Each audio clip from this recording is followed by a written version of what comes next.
This is Dr. Brauchla with In-State Spine and Joint. Today I want to talk about the hip. The hip is a bit of a unique joint in that it has a huge range of motion. This large range of motion primarily comes from its ball and socket type structure. Motions of a good healthy hip include forward flexion, backwards extension, abduction away from midline, adduction towards midline, as well as outward or external rotation and internal rotation. A fully functioning hip should have full and pain-free ranges of all those. Clinically, with the start of any sort of hip pathology, a lot of times the first sign that we observe is a loss of that inward or internal hip rotation. So what I want to go over today is an exercise that can either A, help you keep and maintain that healthy internal hip rotation, or B, start to gain it back if it's something that you're lacking in. So here we go. All right, so if you do not have your own personal chiropractic table, then you can absolutely do this exercise off of either a couch or a sofa.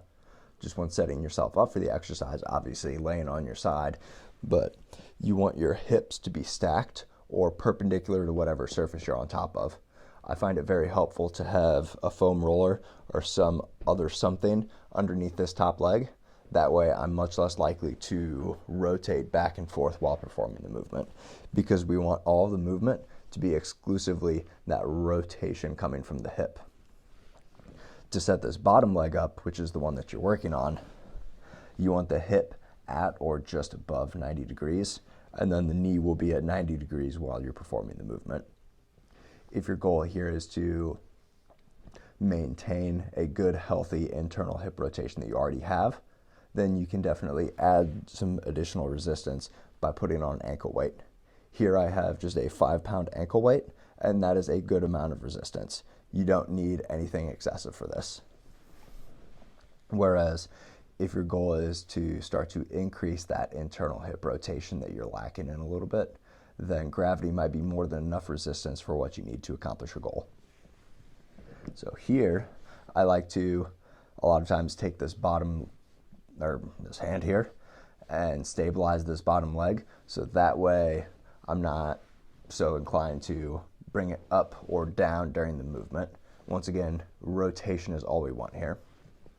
So to start, bring the ankle off, and then you're going to bring the ankle up, externally rotating the hip, and then let the ankle just drop, drop, drop.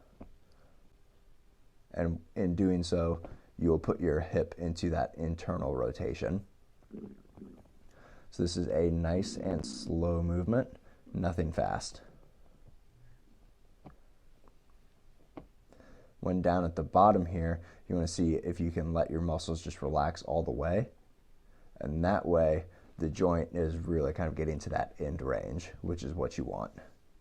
Then slowly contract the muscles to start to come out of that as much as what you can. And then slowly drop, drop, drop all the way down until you can then relax your hip, getting as much of that internal rotation as what you can, and bring it back up. So when I'm performing this myself, I'll just do it for a quick 10 repetitions, and that keeps my hips feeling nice and healthy with a good amount of internal rotation.